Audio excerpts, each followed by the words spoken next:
shout out to my girl Galadriel, the original, the OG, the one and only Cate Blanchett, for at least doing the due diligence for one of the most awkward and unexpected casting decisions in a very, very long time, as she was going to be the lead, and well, I guess still is, for the Borderlands movie. Now listen, nobody wants this movie, especially at this point in time. Like, it's about 10 years removed from the final installment in the much beleaguered gaming franchise. I think it's right up there with Metal Gear Solid. Oopsie daisy, did I say that out loud?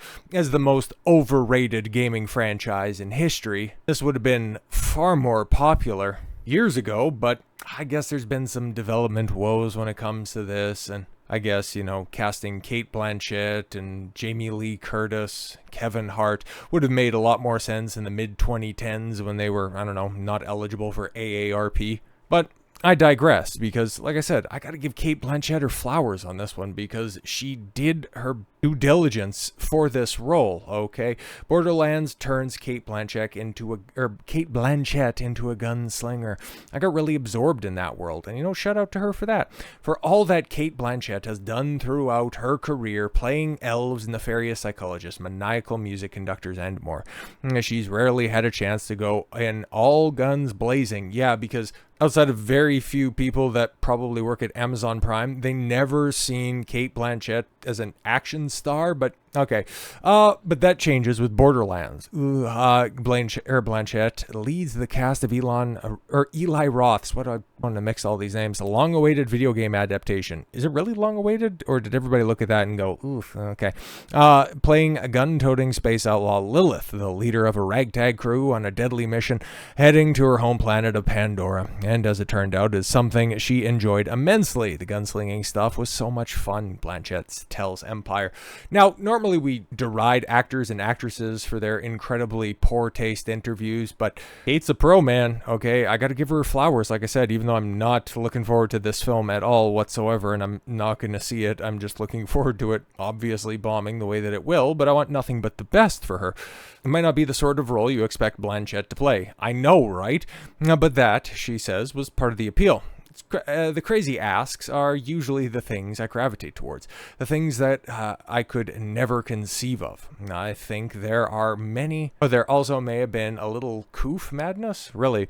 I was spending a lot of time in the garden using the chainsaw a little too freely. My husband said, this film could save your life. Okay, interesting. To get prepared, she delved headfirst into the Borderlands games. Okay, here it is. My thumbs can barely control the phone, so I bought a PS5 and we played together. I wanted to know the limits of the game and what fans loved about the character. This is so refreshing, man. I really got absorbed in that whole world. Cosplayers, the YouTube makeup tutorials. Yeah, so she did what used to be the bare necessities when it came to filmic adaptation of previously established characters. She consulted the source material. I really appreciate her for that.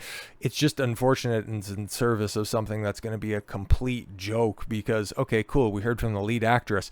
Now we can take a look at what the director, Eli Roth, who is more hit and miss than a Chris Brown dinner date, but the Borderlands movie was inspired by Eli Roth watching his dog poop.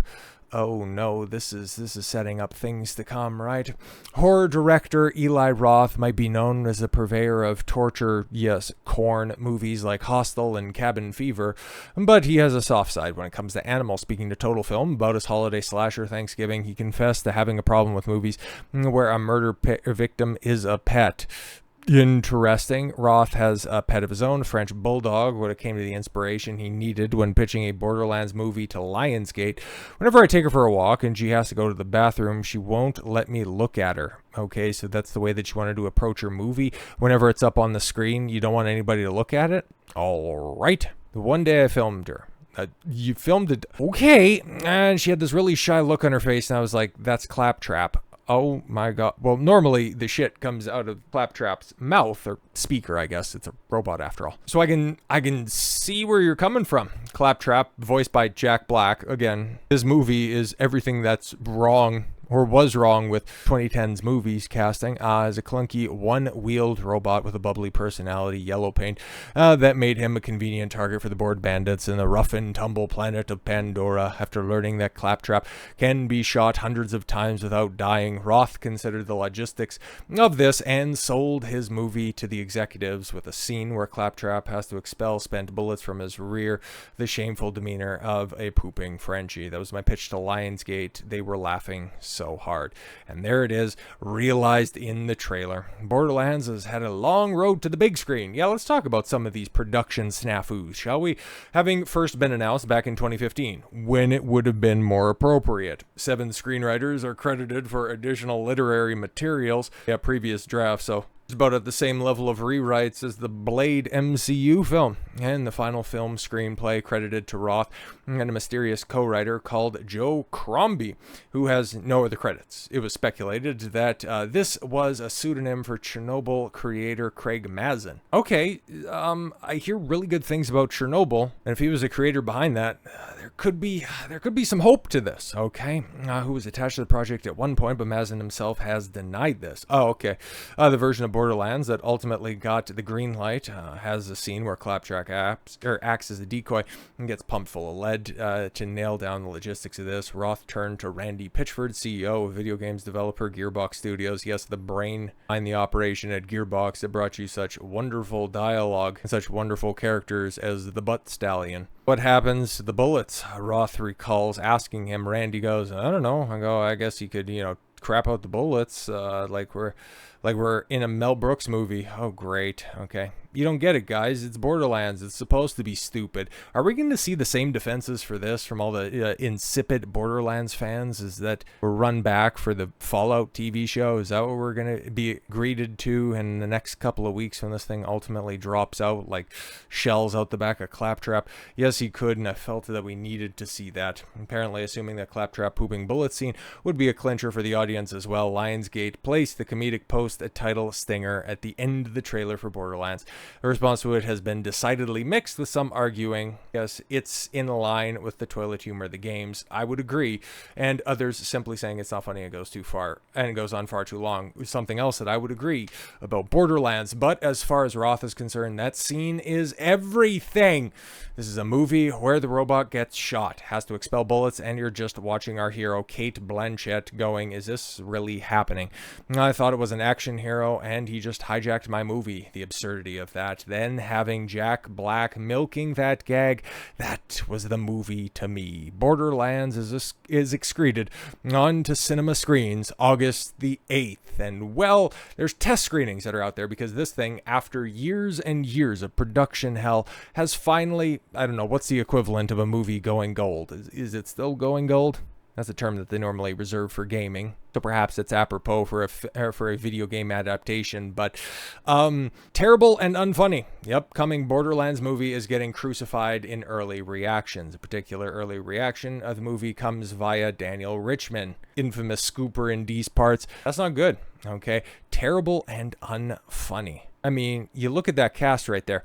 I don't know anything about the chick who actually looks somewhat age appropriate, but come on, man. We knew immediately from that initial trailer that dropped earlier this year that this thing is, yeah, it's going to be interesting because mostly it looks like geriatrics Borderlands, because who thought that you could possibly run back an action film with Jamie Lee Curtis in 2024? It would have been a stretch back in 2015 when this was announced, okay? Kevin Hart, I guess, still has some star power attached to him. And Cate Blanchett, for as phenomenal of an actress as she is, okay, I don't really know if anybody goes, let's go check out the newest Cate flick. That's not really something that happens, okay? Not something that ever really happened. But this is, I don't know, man, okay? For as much as Hollywood is currently looking for its new trend, because, well, outside of the little pop that they're going to get for Deadpool and Wolverine, you look forward to 2025 and realize that the Marvel sludge pipe is going to crack back open. You're going to have whatever DC is going to be squirting out with their crap. We're going to be back to the point where it's, oh my god, there's superhero fatigue. No, it's bad movie fatigue, and you guys are still just running back old 2023, 2022, 2021 arguments and thinking that they're new and ingenious insights. because nobody in Hollywood can see past their nose at this point. It's just, Borderlands as a movie, I guess, probably at its height, like, during the late 2000s, early 2010s, it was a very popular franchise, okay? Handsome Jack was everywhere. Borderlands 2 was, at the top of just about every console charts for hours played. It was a terrible time to be a gaming fan because all of those stupid mechanics, all of that looter-shooter garbage that we're currently dealing with in the live service games, it all came back to Borderlands. And so for them to go ahead and pollute a different medium, now going over to film at a time where they need to hit desperately, they need to start stringing some wins together. Yeah, outside of Inside Out 2, Deadpool and Wolverine, Despicable Me 4, this laundry list of adaptations, sequels, prequels, and franchising, coupled with adaptations, yeah man, it's gonna be tough. It's gonna be real tough moving forward, but it won't be moving forward? Borderlands 2. So with all that said, thank you all very much for the gift of your time. I've been Don Consuelo. I want you to follow your gut and get after it. Take care, everyone.